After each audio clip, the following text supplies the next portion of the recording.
Saudara-saudara yang terkasih di dalam Tuhan Yesus Kristus, bulan ini kita sedang membahas tentang kubur yang kosong. Tentunya ketika kita berbicara kubur yang kosong, kita tahu itu adalah peristiwa tentang kebangkitan Tuhan kita, Yesus Kristus. Dan pembahasan ini sangat penting karena di luar sana banyak sekali teori ataupun ajaran-ajaran yang berusaha menyangkal kebangkitan Tuhan kita, Yesus Kristus. Saudara-saudara, kebangkitan Tuhan kita, Yesus Kristus, adalah doktrin yang paling penting. Kenapa dikatakan ini adalah doktrin yang paling penting?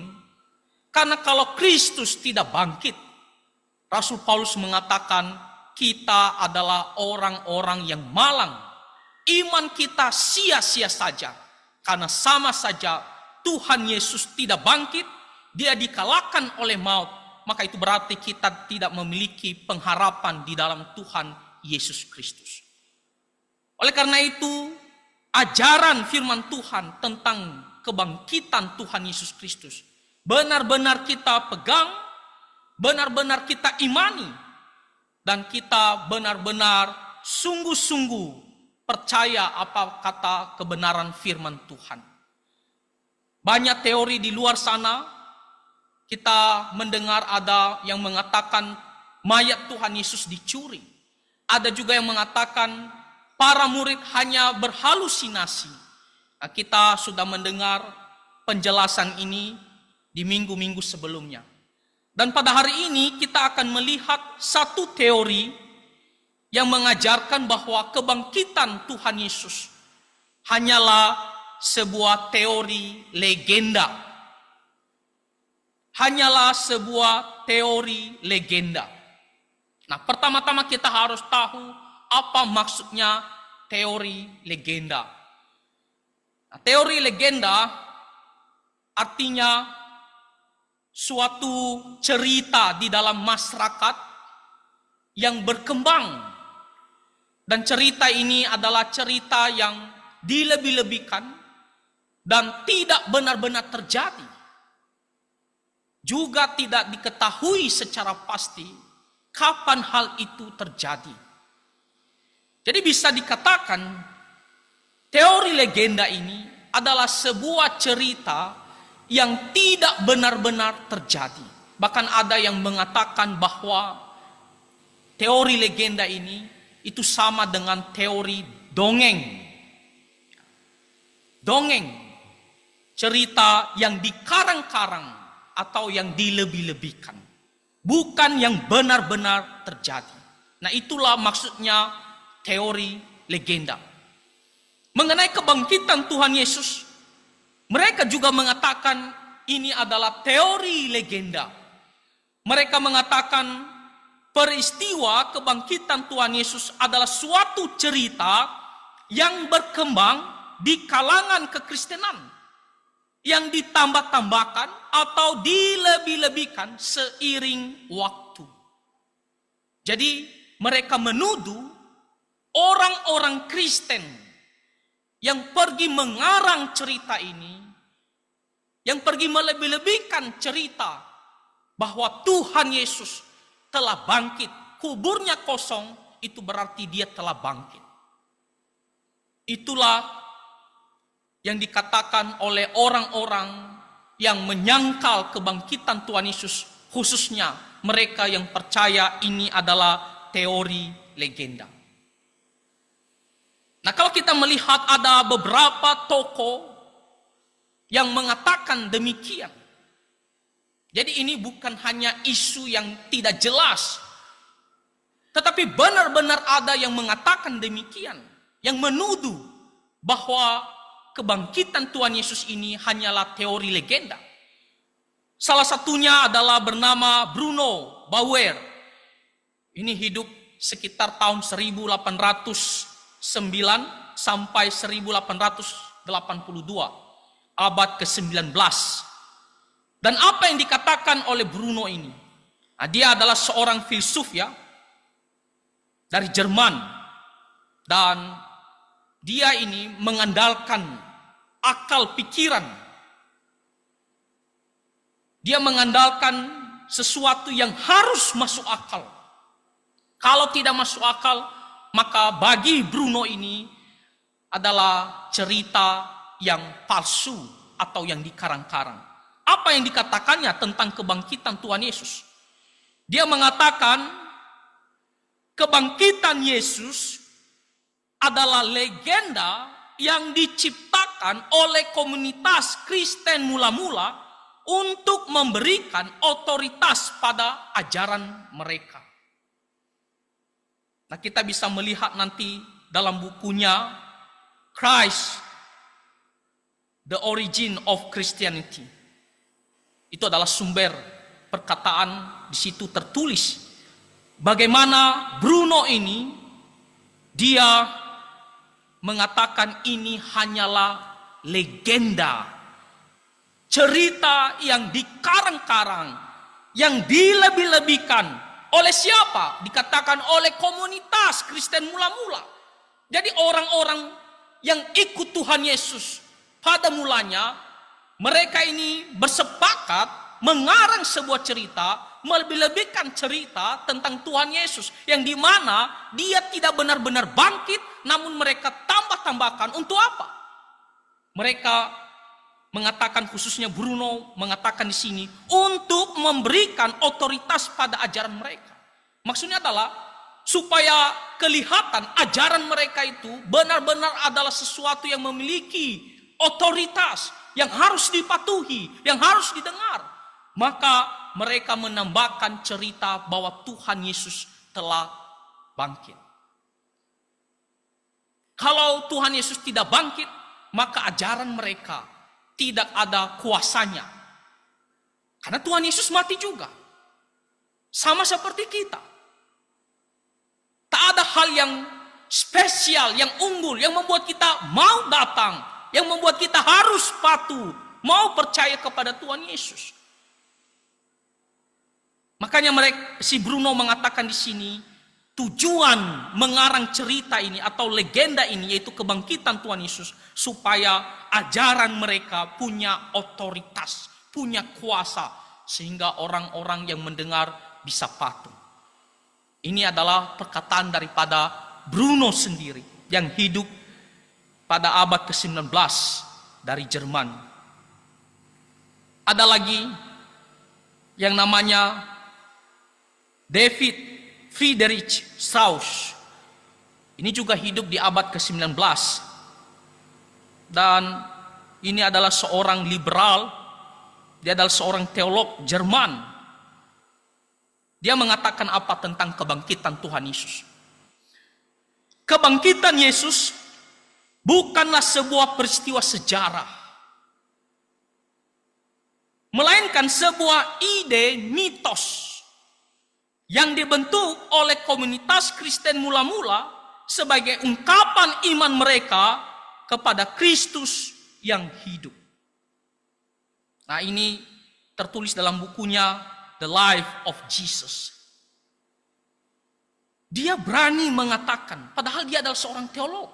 Tapi kembali lagi, ini adalah orang-orang liberal. Orang-orang yang mengandalkan hanya akal budi saja.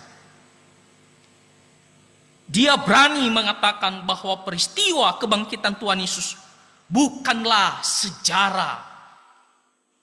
Tetapi hanyalah sebuah ide mitos. Mitos ya sama dengan dongeng, sama dengan legenda yang dikarang-karang. Tidak benar-benar terjadi. Bukanlah sebuah fakta. Dan sama seperti si Bruno, dia menuduh ini adalah ulah atau sumbernya dari Kristen mula-mula untuk mengungkapkan iman mereka kepada Kristus yang hidup. Satu lagi, ada seorang filsuf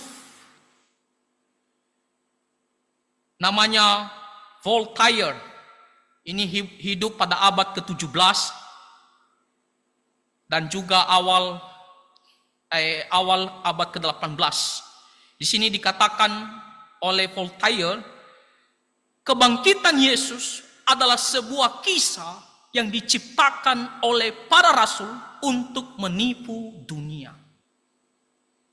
Kalau tadi Bruno, lalu ada Friedrich, dia mengatakan ini adalah Kristen mula-mula, tapi yang satu ini, Voltaire, dia mengatakan ini adalah ciptaan dari para rasul. Para rasul. Untuk apa? Untuk menipu dunia. Supaya orang-orang percaya. Dibohongi. Bukan sesuatu yang benar-benar terjadi. Nah, dari ketiga pendapat ini, jelas kita tahu bahwa memang ada serangan kepada ajaran doktrin kebangkitan Tuhan Yesus yang secara khususnya percaya itu adalah teori legenda. Ya, 3 orang ini sudah mewakili. Jadi kita harus benar-benar serius membahas apakah kebangkitan Tuhan Yesus adalah sebuah legenda, teori legenda atau tidak. Nah, saudara-saudara, kebangkitan Tuhan Yesus Kristus bukanlah teori legenda. Kalau cerita legenda, orang-orang yang bercerita bukanlah saksi mata. Atau tidak ada yang benar-benar menyaksikan hal itu, di mana dia bersaksi kemudian, bercerita bahwa saya hadir, saya melihatnya sendiri. Teori legenda atau cerita legenda, cerita apapun seperti cerita Danau Toba, cerita Malin Kundang, cerita Jaka Tarub, yang dimana dia ambil selendang bidadari. Itulah cerita-cerita legenda di Indonesia. Tak ada satu orang pun yang menjadi saksi yang kita ketahui pasti. Dia melihat pada saat itu, lalu dia bercerita bahwa sayalah saksinya. Tak ada. Karena hanyalah cerita yang dikarang-karang, yang dilebih-lebihkan. Tapi bagaimana dengan kebangkitan Tuhan Yesus? Apakah ada yang menjadi saksi mata, lalu orang-orang ini bersaksi kemudian? Jawabannya ya. Kalau kita membaca di Kisah Para Rasul pasal 2 ayat 32. Petrus, Rasul Petrus, dia mengatakan di situ, Yesus inilah yang dibangkitkan Allah, dan tentang hal itu kami semua adalah saksi. Jelas sekali dikatakan di Kisah Para Rasul pasal 2 ayat 32. Petrus mengatakan Tuhan Yesus itu benar-benar dibangkitkan. Lalu apakah ada saksinya? Dikatakan oleh Petrus, kami semua. Minggu lalu kita sudah mendengar satu ayat firman Tuhan, di mana dikatakan Tuhan Yesus menampakkan diri kepada 500 orang sekaligus.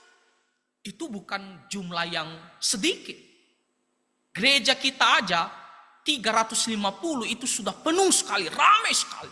Ini 500 orang. Tuhan Yesus menampakkan diri kepada mereka sekaligus. Mereka adalah saksi mata, melihat sendiri bahwa Tuhan Yesus tidak mati selama-lamanya, tetapi dia sudah bangkit kembali. Dia menampakkan diri kepada para murid-muridnya. Jadi ada yang menjadi saksi mata, yang benar-benar melihat peristiwa itu. Kalau cerita legenda, itu tidak ada yang menyaksikan sendiri, yang menjadi saksi sendiri, lalu dia bercerita. Tapi ini ada. Dan mereka bersaksi. Di sini dikatakan tentang kebangkitannya. Hal itu kami semua adalah saksi. Lalu di Kisah Para Rasul pasal 4 ayat 20. Di situ dikatakan oleh firman Tuhan. Sebab tidak mungkin bagi kami untuk tidak berkata-kata tentang apa yang telah kami lihat dan yang telah kami dengar. Mereka secara tatap muka, mereka ada melihat Tuhan Yesus sendiri. Mereka juga ada mendengar dia berbicara. Real, sama seperti kita sekarang ini. Bapak Ibu bisa mendengar saya, bisa melihat saya.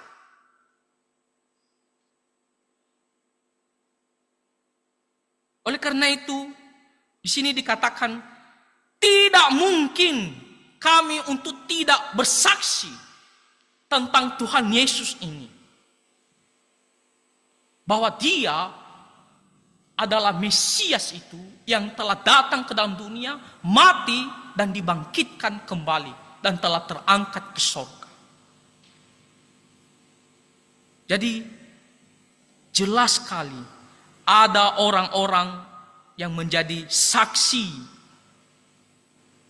akan kebangkitan Tuhan Yesus. Lalu kalau kita melihat lagi di kitab 2 Petrus pasal 1 ayat 16, bahkan Petrus sendiri dia menyangkal ataupun menolak ajaran atau doktrin atau serangan yang mengatakan bahwa cerita tentang Tuhan Yesus itu adalah cerita dongeng. Apa kata Petrus di 2 Petrus pasal 1 ayat 16? Sebab kami tidak mengikuti dongeng-dongeng isapan jempol manusia. Ketika kami memberitahukan kepadamu kuasa dan kedatangan Tuhan kita Yesus Kristus, itu bukan cerita dongeng, bukan cerita legenda yang dikarang-karang. Petrus sendiri tahu, pastilah orang akan mempertanyakan, jangan-jangan ini cerita yang dikarang-karang, mana mungkin, tidak masuk akal. Petrus tahu hal itu.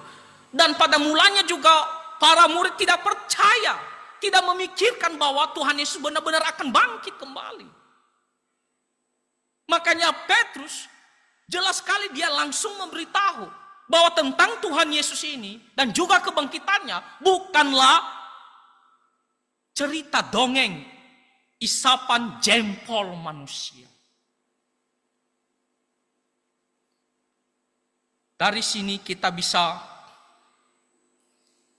mengetahui dengan jelas bahwa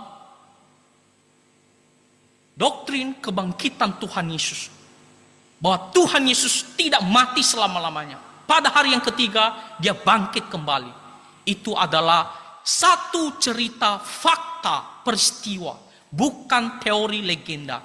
Karena kalau teori legenda atau cerita legenda itu mengajarkan tidak ada yang menjadi saksi mata pada saat itu, pada saat peristiwa itu terjadi, dan dia pergi bersaksi kemudian. Tidak ada. Tapi kebangkitan Tuhan Yesus, ada saksi mata yang melihat kebangkitan Tuhan Yesus. Bahkan mereka menyaksikan sebanyak 500 orang. Dan kemudian orang-orang ini pergi bersaksi bahwa Tuhan Yesus benar-benar bangkit. Dengan demikian hal ini terpatahkan teori legenda yang menuduh bahwa Tuhan Yesus tidak benar-benar bangkit. Yang kedua, kenapa kebangkitan Tuhan Yesus ini bukanlah cerita legenda? Nah, kalau kita melihat salah satu ciri daripada cerita legenda, itu tidak lebih detail ceritanya. Biasanya itu disampaikan secara sederhana saja. Karena itu bukan suatu peristiwa. Dan juga tidak konsisten. Tidak konsisten. Bisa berubah-ubah ceritanya. Karena yang namanya legenda dikarang-karang, dilebih-lebihkan. Kalau kita dengar cerita contohnya Jack Taruk, akan banyak versi. Oh ini. Tidak konsisten ceritanya. Jadi tidak detail dan juga tidak konsisten peristiwanya. Sebenarnya apa yang terjadi. Tapi kalau kita melihat kebangkitan Tuhan Yesus, itu sangat detail. Ada banyak peristiwa-peristiwa yang diceritakan bagaimana Tuhan Yesus itu benar-benar sudah bangkit. Kita melihat cerita tentang Thomas yang awalnya dia tidak percaya, lalu Tuhan Yesus menunjukkan diri kepadanya. Kita melihat Petrus dan Yohanes yang berlomba berlari menuju ke kuburan. Kita melihat seorang wanita pergi ke kuburan. Kita melihat ada murid-murid yang menuju ke Emmaus. Mereka bertemu dengan Tuhan Yesus. Dan kemudian Tuhan Yesus bertemu dengan mereka semua ketika Tuhan Yesus terangkat ke sorga.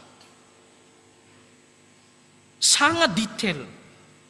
Banyak cerita-cerita peristiwa dikasih tahu di dalam firman Tuhan. Kalau kita membaca, misalnya 4 kitab Injil itu sudah sangat jelas. Matius, Markus, Lukas, Yohanes. Mereka memberitahukan tentang kebangkitan Tuhan Yesus. Lalu kalau kita melihat lagi, ada surat-surat Rasul Paulus, surat-surat Petrus.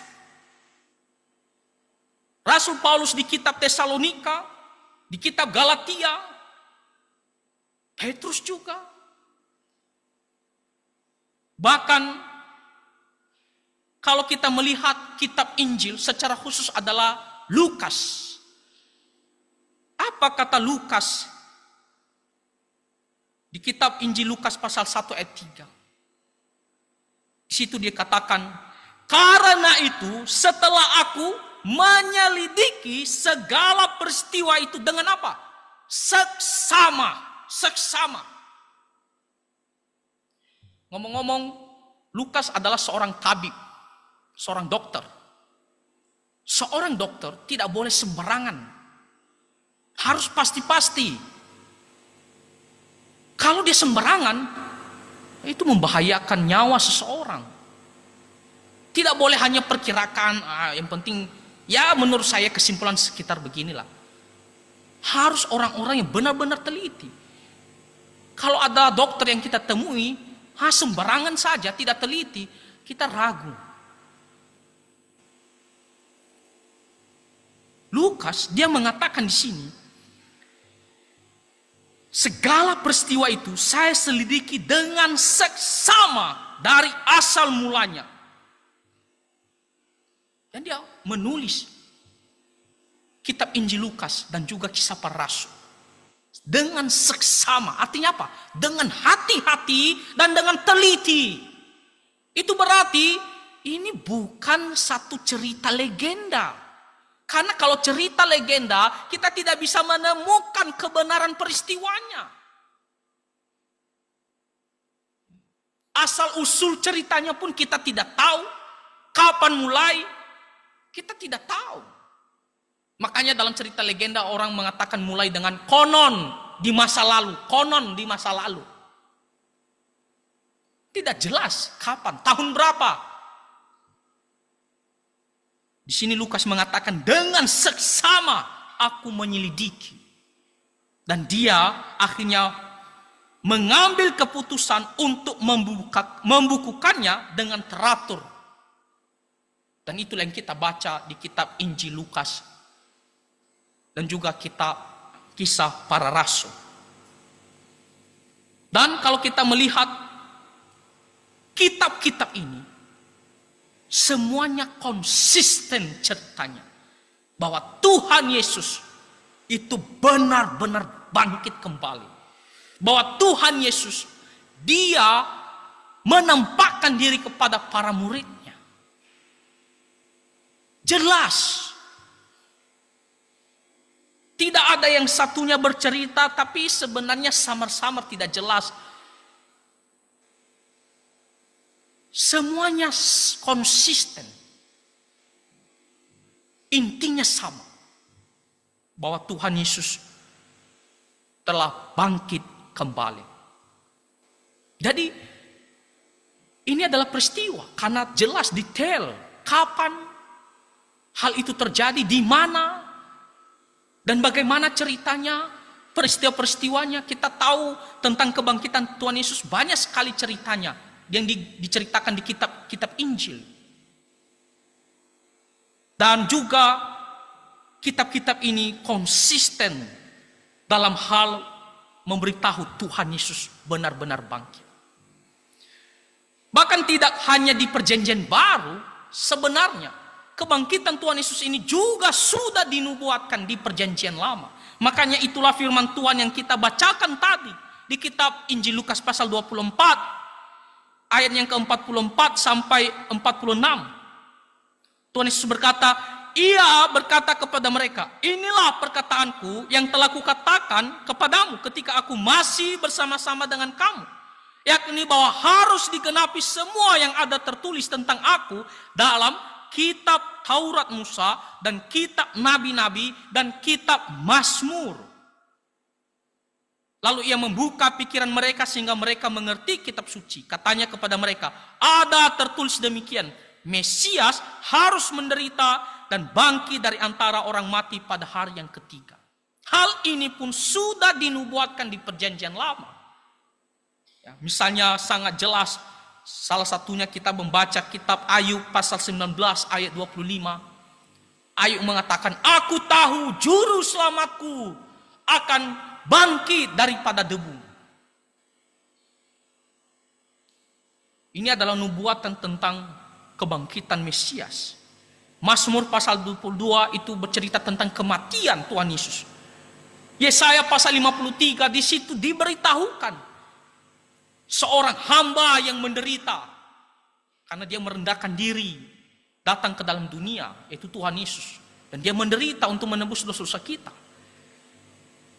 Dan ketika dia disiksa sampai mati, apa kata Yesaya di pasal 53? Dikatakan dia akan melihat keturunannya, umurnya akan lanjut, dia akan melihat terang. Maksudnya adalah dia tidak akan mati selama-lamanya, dia akan hidup, bangkit kembali. Maka dikatakan umurnya akan lanjut dan dia akan melihat keturunannya. Maksudnya di sini adalah orang-orang yang percaya kepadanya. Jadi sudah dinubuatkan di perjanjian lama. Sehingga kita tidak bisa mengatakan ini adalah cerita legenda. Nah, itulah yang kedua. Kenapa ini bukan teori legenda? Karena di sini diceritakan secara detail, jelas, dan juga konsisten. Baik di perjanjian baru dan juga sudah dinubuatkan di perjanjian lama. Lalu selanjutnya, mengapa hal ini bukan teori legenda tentang kebangkitan Tuhan Yesus? Karena di sini kita melihat juga pengaruh daripada kebangkitan Tuhan Yesus. Kalau itu hanya sebuah ajaran atau teori atau cerita legenda, tidak akan memberikan pengaruh yang sangat besar di dalam kehidupan manusia. Dan kalau kita melihat di sini, pengaruh kebangkitan Tuhan Yesus sangat-sangat luar biasa. Pertama-tama kita melihat bagaimana para murid siap mati demi memberitakan bahwa Tuhan Yesus telah mati di salib dan bangkit kembali. Siap mati.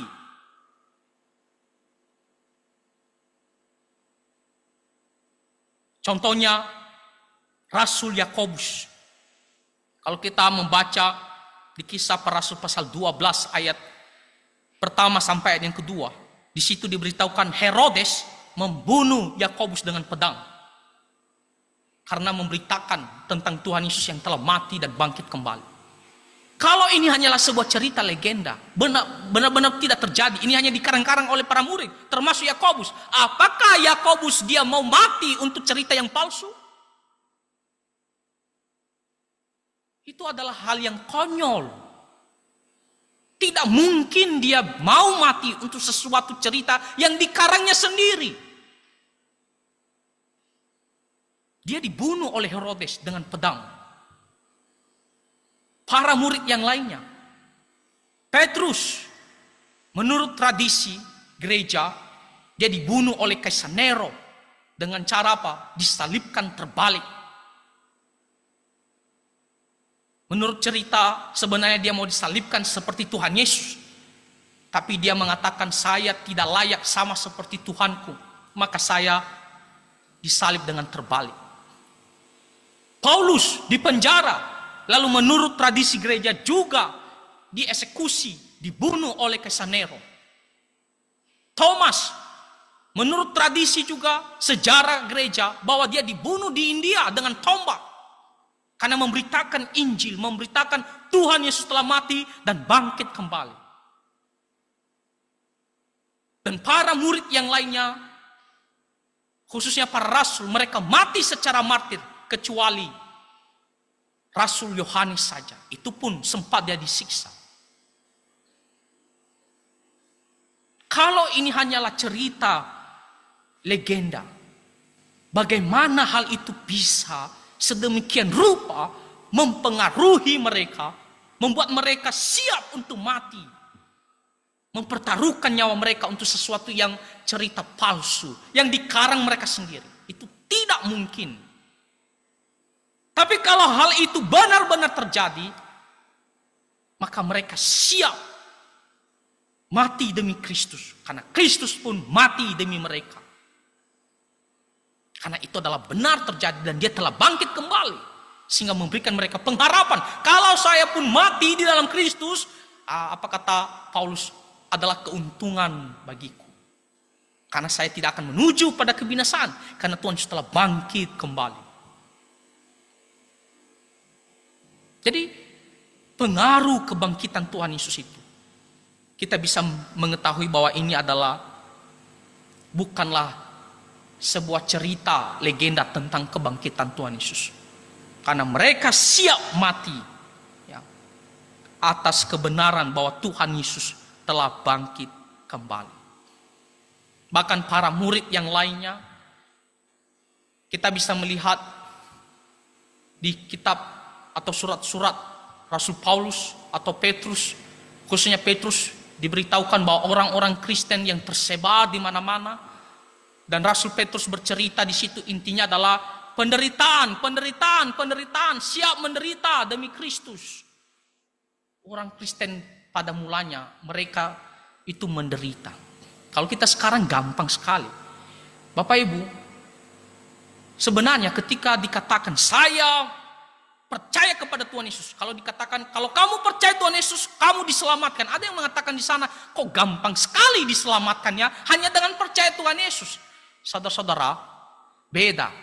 Kita harus melihat konteks pada saat itu apa maksudnya, sehingga kita bisa benar-benar meyakini bahwa kalau dikatakan percaya itu harus sungguh-sungguh, bukan hanya asal mulut saja saya percaya lalu kita mengatakan gampang sekali untuk selamat.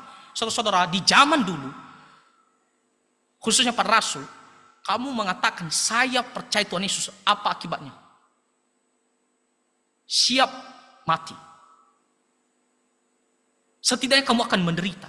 Jadi kalau ada orang yang berani mengatakan saya percaya Tuhan Yesus, itu pasti orang Kristen sejati. Karena dia sudah siap tanggung resiko, bahkan mati pun. Itu berarti iman yang sejati.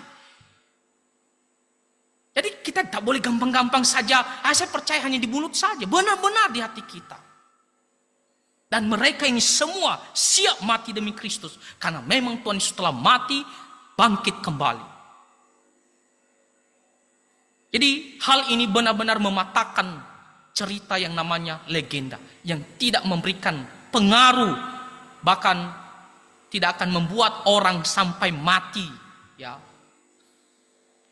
demi sesuatu cerita yang palsu. Coba orang-orang mau tidak mati hanya untuk mempertahankan satu cerita versi tentang Caka Taruk. Oh ini yang benar. Oh dia bukan begini. Oh enggak, saya siap mati demi cerita ini. Tidak akan, ya sudah, oh mungkin benar juga, silakan aja. Tapi kalau dikatakan Tuhan Yesus tidak bangkit, kita mengatakan, oh enggak, Tuhan Yesus benar-benar bangkit. Kita siap tanggung resiko, karena memang itu kebenarannya. Lalu yang terakhir, kenapa teori legenda ini adalah adalah hal yang salah, tidak benar. Yang benar adalah Tuhan Yesus benar-benar bangkit. Nah, kita mau melihat pengakuan beberapa tokoh dalam sejarah. Ada ahli sejarah dari Israel yang sangat terkenal, yang hidup pada tahun 37 sampai 100 tahun Masehi. Ini masih berdekatan dengan Tuhan Yesus. Dan juga sejaman dengan para rasul. Namanya Josephus Flavius. Nanti Bapak Ibu bisa pergi cek. Ini sangat terkenal ahli sejarah. Dan orang ini dikatakan bukan orang Kristen. Tapi dia memberitahu, mencatat apa yang benar-benar terjadi. Meskipun dia bukan Kristen, tapi dia mencatat bahwa inilah kebenarannya. Apa komentarnya tentang kebangkitan Tuhan Yesus? Ahli sejarah. Dia mengatakan begini. Pada masa itu ada seorang bijaksana. Jika memang ia bisa disebut manusia. Yesus adalah seorang yang melakukan perbuatan-perbuatan menakjubkan. Dia melakukan mujizat. Mengajar orang-orang yang menerima kebenaran dengan sukarela. Dengan tulus, murni. Ia menarik banyak pengikut. Baik dari kalangan orang Yahudi maupun bangsa-bangsa lain. Dan dia mengatakan Pilatus menghukumnya mati pada salib. Lalu dia dibangkitkan kembali. Josephus Flavius, dia sendiri mengakui bahwa Tuhan Yesus bangkit. Kalau ini hanyalah cerita legenda, tidak mungkinlah seorang ahli sejarawan yang sangat terkenal, yang juga berdekatan dengan masa Tuhan Yesus, itu bisa mengatakan demikian. Lalu kalau kita melihat lagi Ignatius dari Antioquia, ini juga berdekatan dengan waktu Tuhan Yesus. Dan juga sejaman dengan para murid. Ya, ada para murid yang masih hidup waktu dia hidup. Sekitar 35 sampai 110 Masehi. Dia mengatakan begini. Dia, Yesus, benar-benar menderita, sama seperti dia juga benar-benar bangkit dari antara orang mati. Bahkan Bapaknya akan membangkitkan kita juga yang percaya kepadanya melalui Yesus Kristus. Karena tanpa dia kita tidak memiliki kehidupan yang sejati. Ini waktunya berdekatan sekali. Kalau kita percaya Tuhan Yesus disalibkan tahun sekitar 30 Masehi. Dan dia lahir tahun 35 Masehi. Itu berarti apa? Kan waktunya hanya berapa tahun aja selisihnya. Ya anggaplah ketika dia besar ya sekitar 10 tahun, belasan tahun. Dia pasti bisa menyusuri, benar-benar memastikan itu peristiwa yang benar-benar terjadi atau tidak. Dekat sekali. Kita saja yang baru merdeka 70-an tahun, kita bisa memastikan peristiwa pada saat itu. Padahal sudah 70-an tahun. Ini hanya beda berapa tahun saja. Dan dia mengatakan, ya dia benar-benar bangkit. Lalu satu lagi, kita melihat Justinus Martir. Ini juga hidup tahun 100 sampai 165 Masehi. Dia mengatakan, dia disalibkan mati dan bangkit kembali dari antara orang mati dan naik ke sorga. Lalu dia tekankan, hal ini bukanlah cerita fiksi atau legenda, tetapi sesuatu yang benar-benar terjadi dan dapat dibuktikan melalui kesaksian para saksi mata yang dipercaya. Justinus Martir. Dalam bukunya First Apology, itu bab 31. Jadi orang-orang ini berdekatan dalam waktu peristiwa ketika Tuhan Yesus mati disalibkan. Pasti mereka tidak sembarangan ngomong. Ketika mereka akui Tuhan Yesus sudah bangkit, itu benar-benar terjadi. Lalu satu orang lagi yang hidup di abad ke-19, ya, dan juga awal abad ke-20. Ini adalah seorang ahli perjanjian baru. Ahli perjanjian baru artinya apa? Dia benar-benar menyelidiki benar, ya, dengan seksama. Makanya dikatakan ahli. Namanya Charles Harold Dodd. Di sini dikatakan kebangkitan Yesus bukanlah legenda atau mitos, tetapi sebuah peristiwa bersejarah yang merupakan inti dari iman Kristen. Bukanlah cerita mitos, tapi benar-benar peristiwa yang bersejarah. Dengan demikian, dari 4 hal ini bisa mematahkan teori legenda. Yang pertama, karena ada saksi mata dan orang-orang ini yang pergi bersaksi kemudian bahwa Tuhan Yesus telah bangkit. Kalau cerita legenda itu tidak ada.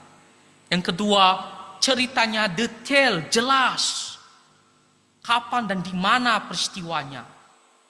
Dan juga konsisten. Bahkan diceritakan oleh beberapa kitab, bahkan dinubuatkan di perjanjian lama. Kalau teori legenda tidak ada hal demikian.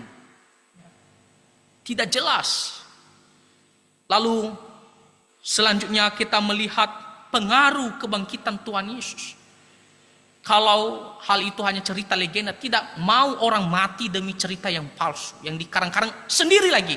Kalau orang bohongi dia mungkin ya masih ada kemungkinan. Tapi kalau dibilang yang mengarang adalah para rasul, masa dia sendiri yang mengarang dan dia juga mau mati untuk cerita yang dia karang itu? Kan itu adalah hal yang tidak mungkin. Dan yang terakhir, ada ahli-ahli sejarah ataupun orang-orang yang berdekatan hidup dengan Tuhan Yesus. Atau yang bersama dengan para murid yang masih hidup pada saat itu. Yang mengakui bahwa Tuhan Yesus itu benar-benar bangkit. Sehingga hal ini bukanlah cerita legenda. Dengan demikian saudara-saudara, janganlah percaya ajaran-ajaran palsu di luar sana. Janganlah percaya serangan-serangan yang mengatakan bahwa Tuhan Yesus itu tidak bangkit. Kubur kosong itu benar-benar terjadi kebangkitan. Maka kita tidak boleh gampang dibimbangkan oleh ajaran apapun. Tidak boleh dibimbangkan. Kita harus pegang ajaran Alkitab.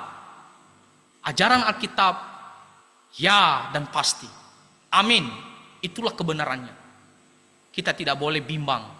Tidak boleh gampang disesatkan. Dan yang kedua, karena Tuhan Yesus benar-benar bangkit, maka kita, seperti yang saya katakan tadi, bahwa kita memiliki pengharapan. Rasul Paulus mengatakan kita bukanlah orang-orang yang malang. Iman kita tidak sia-sia, karena pada waktunya juga kita akan dibangkitkan. Karena kita akan dibangkitkan kembali, maka kita harus selalu bersyukur kepada Tuhan. Kita harus mau hidup sungguh-sungguh untuk Tuhan. Untuk Tuhan kita yang telah mati dan bangkit kembali. Kita selama di dunia ini, mari kita hidup memuliakan nama Tuhan. Beribadah, patuh kepadanya, dan melayani Tuhan kita, Yesus Kristus. Kiranya firman Tuhan ini kita bisa sungguh-sungguh kita mengerti dan kita pegang sampai selama-lamanya. Mari kita berdoa. Bapa Surgawi, kami sungguh bersyukur karena firman Tuhan yang kembali mengajarkan kami, yang mengingatkan kami, yang meneguhkan iman kami, yang menyatakan kebenaran bahwa Tuhan Yesus benar-benar bangkit kembali pada hari yang ketiga. Kami bersyukur ya Tuhan, dan kami berdoa kiranya kami semua tidak gampang dibimbangkan atau disesatkan oleh ajaran-ajaran palsu di luar sana. Dan biarlah kami hidup sungguh-sungguh bersyukur, hidup sungguh-sungguh memuliakan nama Tuhan Yesus Kristus yang telah mati dan bangkit kembali. Ampunilah segala dosa dan pelanggaran kami. Kami berdoa di dalam nama Tuhan Yesus Kristus. Amin.